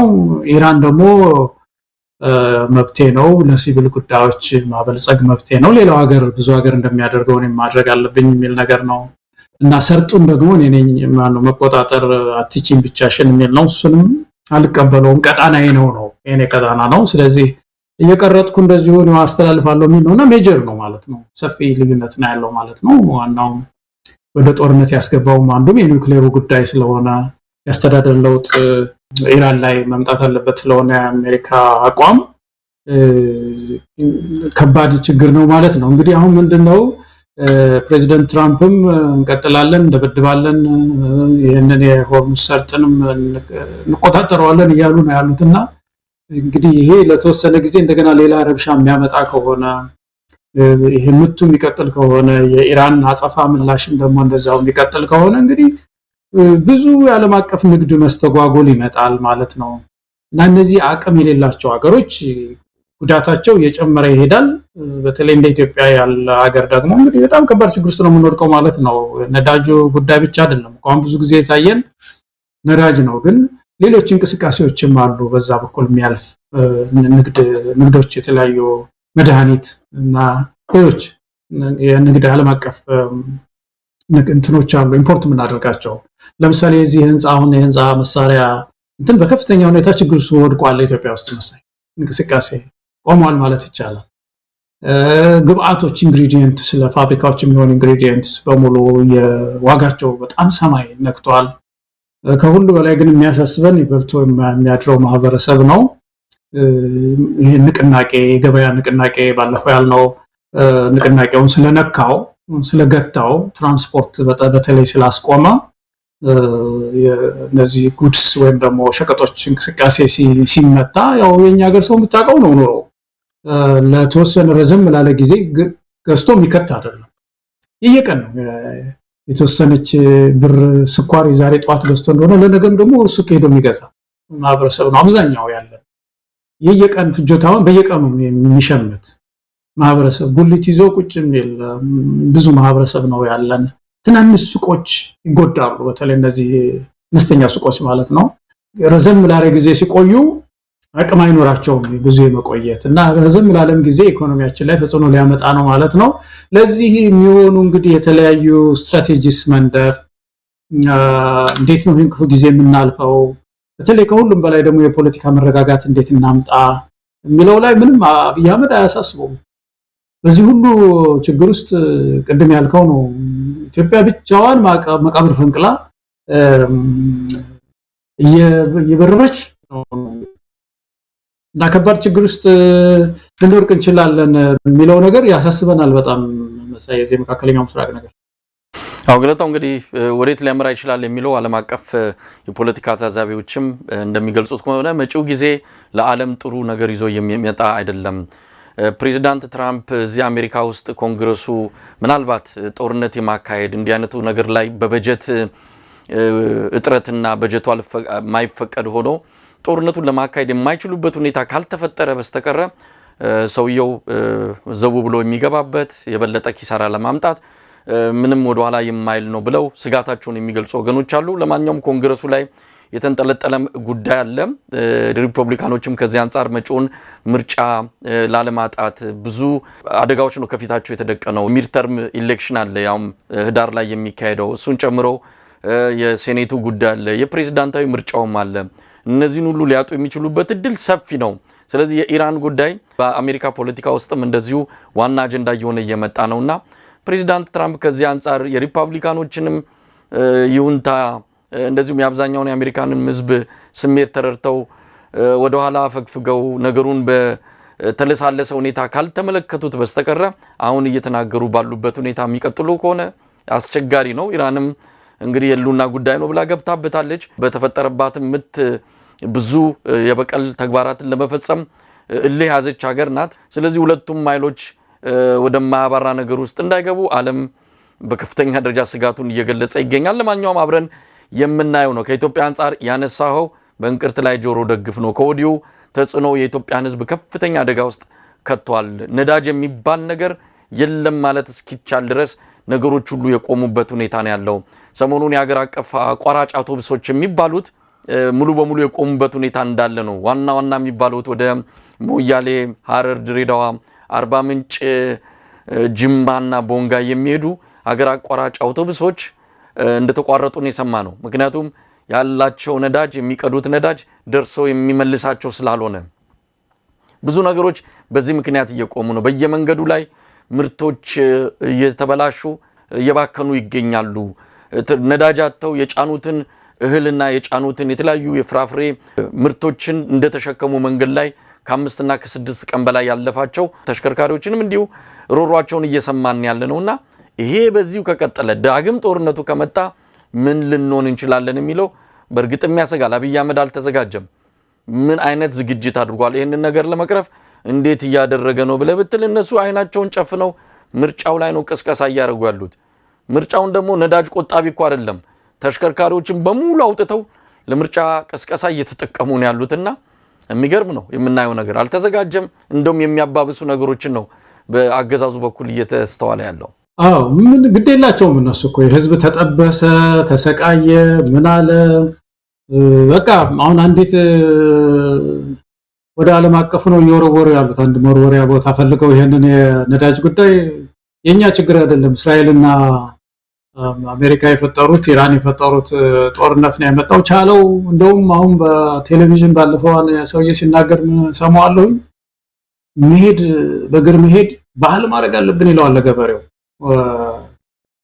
ስንት ሊታገዝ የሚገባው በትራንስፖርት ባህል ሊያደርግ የሚገባው ገና እዛ ደረጃ ላይ ያልደረሰን ሰዎች በባጃጅ ይሄዳል ይላል በባጃጅ መሄድ እንትን ስለሚሄድ ባህል አድርግ ይላልና በጣም ያሳዝናል በእውነት አሁን ያልነው ነው መሳይ የነዳጅ ችግር ነዳጅ ብቻ አይደለም ብዙ የመድኃኒት ችግር አቅርቦት አለ ኢንፍሌሽኑ በጣም ያድጋል የትራንስፖርት ጭማሪው ራሱ ህብረተሰቡን እያንገበገበው ነው ያለው መሳይ ስለዚህ የተወሰነ ጊዜ ይሄ ጉዳይ ኢትዮጵያንን በጣም በብዙ መንገድ የሚያጠቃ ሆኖ ነው የመጣው ማለት ነው ፕሬዚደንት ትራምፕ የሚፈሩ አይነት አይደሉም መሳይ አሁን የዚህ ምርጫውን ነው የሚፈሩ አሁን ንግግራቸውን አላዳመጥኩም እናንተ ወደዚህ ወደ ስቱዲዮ ከመግባታችን እየገባን ያለን ይናገሩ ነበር እሳቸው ለጋዜጠኞች እና እንደበድባለን ነው የሚል እንደበድባለን አካባቢውን እንቆጣጠራለን የሚል ነውና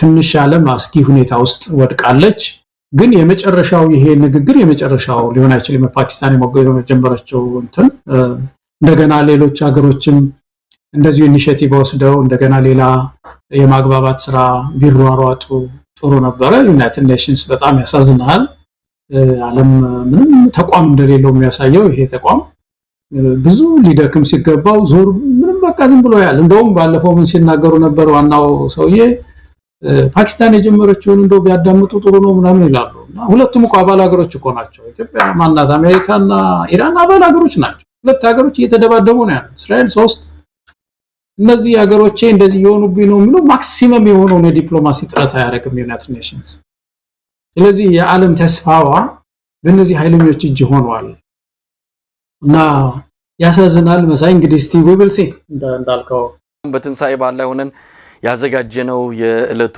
የአንከር የመረጃ ክፍለ ጊዜ ይሄንን ይመስላል ገለታው በጣም አመሰግናለሁ መልካም በዓል ይሁንልህ እኔም እጅግ በጣም አመሰግናለሁ ለሁላችን መልካም በዓል ይሁን ተመልካቾቻችን በዚሁ የዛሬውን እናበቃለን ለመላው ህዝበ ክርስቲያን በድጋሚ እንኳን ለብርሃነ ትንሳኤው አደረሳችሁ እንላለን በዓሉ የሰላም የፍቅር የደስታ እንዲሆንላችሁ መልካም ምኞታችንን በመግለጽ እንሰናበታለን ጤና ይስጥልን